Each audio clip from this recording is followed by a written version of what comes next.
ये अजब भगवान की रचना है।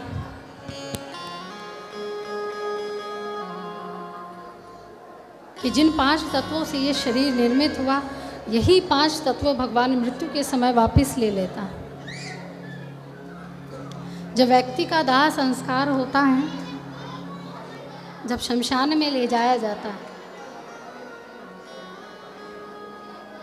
तब क्या कहा जाता है? शमशान में जब मृतदेह को लेकर जाते हैं तो क्या कहते हैं? किसी को नहीं पता, पुरुष भाइयों को तो पता होगा। बिल्कुल, क्या कहते हैं? राम नाम सत्य। तो अब समझ लो, राम नाम ही सत्य है। लेकिन सबसे बड़ी विडंबना ये है कि जब घर से निकलते हैं, मृतदेह को लेकर निकलते हैं और शमशान तक जाते हैं, तो बड़े भाव से राम नाम सत्य है, राम नाम सत्य है, राम नाम सत्य है।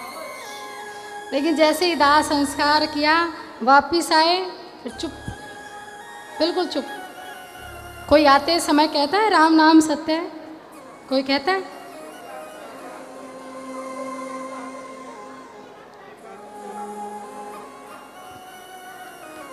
तो लोगों को ये तो पता है कि जीवन मृत्यु, जीना मरना ये अपने हाथ में नहीं है। वो सबसे ऊपर है, सर्वश्रेष्ठ है, उसी के हाथ में इस संसार की सत्ता है, उसी के पास बागडोर है, और वही जैसा नचाएगा वैसे हमें इस खिलौने को नाचना पड़ेगा। लेकिन ये उसी समय ही नहीं, अभी तो पूरे जीवन, जब तक आप जीवित हैं तब तक याद रहना चाहिए कि वही राम नाम सत्य है। ये वाक्य कोई गलत नहीं है। इस वाक्य को केवल शमशान की भूमि तक ही नहीं कहा जाता, लेकिन इसे हमेशा उस हृदय में भी धारण करके रहना चाहिए कि हमेशा जिसके सानिध्य में, जिस संसार के साथ हम रहे हैं, जहाँ से हमें अभी तक कुछ नहीं मिला और ना कभी मिलेगा, तो इस स्मरण रखना चाहिए प्रत्येक व्यक्ति को कि केवल एक राम का ही सानिध्य है जहाँ से हमें कुछ मिल सकता है। इस राम के नाम को हमेशा याद रखिए और अपने लिए इस लोक में तो आप अपना जीवन सुधारने का प्रयास कर रहे हैं, और साथ साथ परलोक में जाने के बाद भी अपने जीवन को सुधारने का प्रयास करते रहिए, क्योंकि वही एक ऐसा समय है कि जहाँ धक्का मुक्की में जाना कोई नहीं चाहता। सब अच्छे से खूब बढ़िया तरिया अच्छी तरह से ये सोचते हैं कि भगवान के पार्षद आएंगे हमें लेने के लिए, या यमराज के अंत समय में दर्शन कोई नहीं चाहता, सब भगवान के दर्शन चाहते हैं। तो ऐसे कर्म हमें करने हैं कि जहाँ से भगवान के दर्शन हमें प्राप्त होते रहे।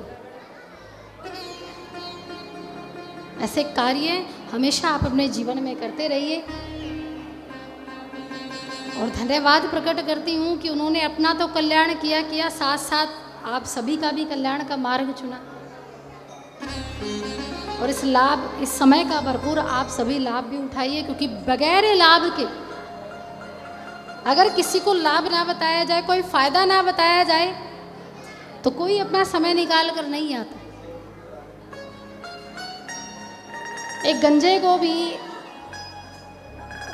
अगर कंघी बेचनी है तो क्या करना पड़ता है? लाभ गिनवाने पड़ते हैं ना कंघी के। अब कोई कहे महाराज सिर पर बाल तो है नहीं, अब कंघी का क्या करेंगे?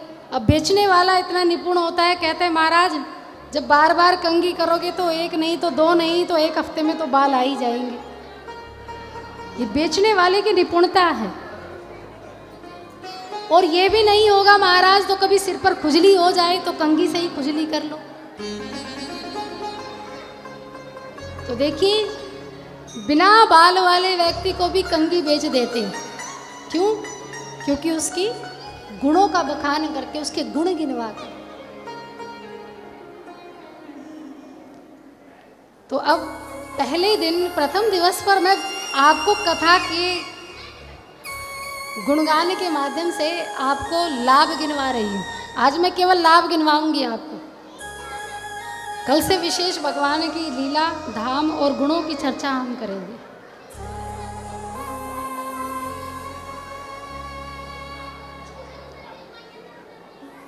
लेकिन राम नाम का आश्रय लेकर आप इस जीवन से, इस कलयुग से, इसके संताप से, इस भवसागर से आप पार हो सकते हैं। अन्यथा आपके पास अन्य कोई साधन नहीं है। जब आपके जीवन में कोई संत आ जाता है, कोई गुरु आ जाता है, जब उसके सानिध्य में रहकर आप सत्संग करते हैं, सत्संग का अर्थ क्या है? सतानाम इति संगति सत्संग, कि संतों के साथ रहना, संतों की सेवा करना, संतों की वाणी को श्रवण करना ही सत्संग है। और सत्संग भी ऐसे ही किसी को नहीं मिलता। जब आप बाजार जाते हैं तो हर चीज़ को ठोक बजा कर लेकर आते हैं, है ना। अगर 10 रुपए की चीज़ भी आपको लेनी है तो उसमें भी कितनी काट छाट करते हैं। सब्जी भी लेने जाओ तभी ये सोचते हैं कि ये अच्छी है, ये नहीं, ये लेंगे और ये इसमें थोड़ा सा दाग है, इसको बाहर कर देते हैं, इसको हम खरीदेंगे नहीं, इसका कोई मूल्य नहीं, वो निरर्थक है, बेकार है, जिस पर कोई दाग है।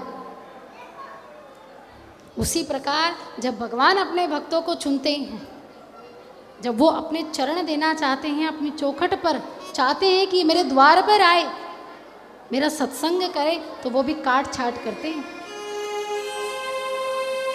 अब देखिए कितनी बड़ी जनसंख्या है इस भारत देश की, लेकिन कथा पंडाल में मैक्सिमम कितनी हो सकती है? लाख हो सकती है, बस, इससे ज़्यादा मैक्सिमम है। और ये भी मैंने ज़्यादा ही बता दिया, ये मैक्सिमम है, ज़्यादा से ज़्यादा है। और कम से कम मुट्ठी भर भी हो सकते हैं। तो ये स्वयं उस भगवान की कृपा है कि जिसको वो चाहते हैं, कि जिसको इस भरे पूरे संसार से विरक्त जो हो गए हैं, विकार से मुक्त हो गए हैं, जो निर्मत्सर हो गए हैं, उनको भगवान छाट कर लाते हैं और कहते हैं अब बैठो, अब तुम मेरे बारे में सुनो, तुम सबके बारे में जानते आए हो, तुम्हें सबका पता है, आपको हर सदस्य की ख्वाहिश का पता रहता है, हर सदस्य की पसंद और नापसंद का पता रहता है। लेकिन एक बार ये जानने का प्रयास करो कि भगवान को क्या पसंद है। आप सीधे कथा को पी नहीं सकते या उसका रसपान नहीं कर सकते, क्योंकि जब तक कोई भक्त बीच में ना हो, क्योंकि बगैर भक्त के भगवान की कृपा प्राप्त करना असंभव है, मुश्किल है, हो ही नहीं सकता। रामायण पढ़िए, स्कंद पुराण पढ़िए, श्रीमद् भागवत महापुराण पढ़िए, नारद पुराण पढ़िए, गरुड़ पुराण, कोई भी पुराण उठा लीजिए, आपको सबसे पहले किसी भक्त की कथा के दर्शन होंगे, तत्पश्चात आपको भगवान के अवतारों की कथा सुनने को मिलेगी। या भगवान किस रूप में आए, कौन सा रूप लिया और किसने कौन सा रूप हृदय में धारण किया, और भगवान उसी रूप में भक्त से मिलने आए।